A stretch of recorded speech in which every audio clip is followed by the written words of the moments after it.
It's a hill that you're willing to die on 1,000% of the time.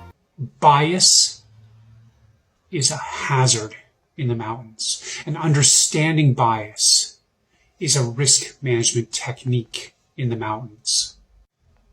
There are a bunch of biases that we talk about in technical mountain travel. Things like commitment bias or non-event feedback loops, expert halos. There's a dozen different things that we talk about. Often these are introduced in avalanche education programs.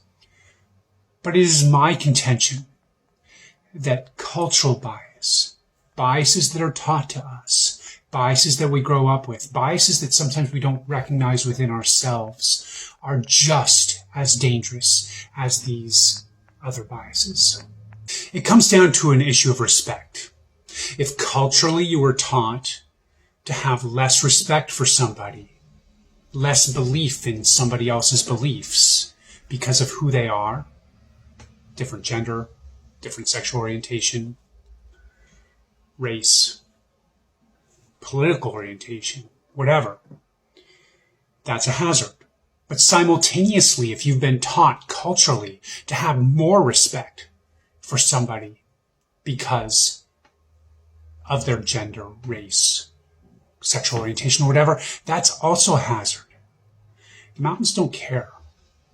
They don't care at all.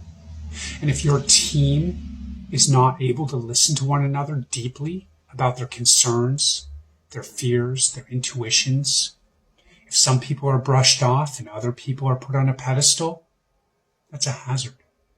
And there's certainly evidence that this has led to fatalities in the mountains.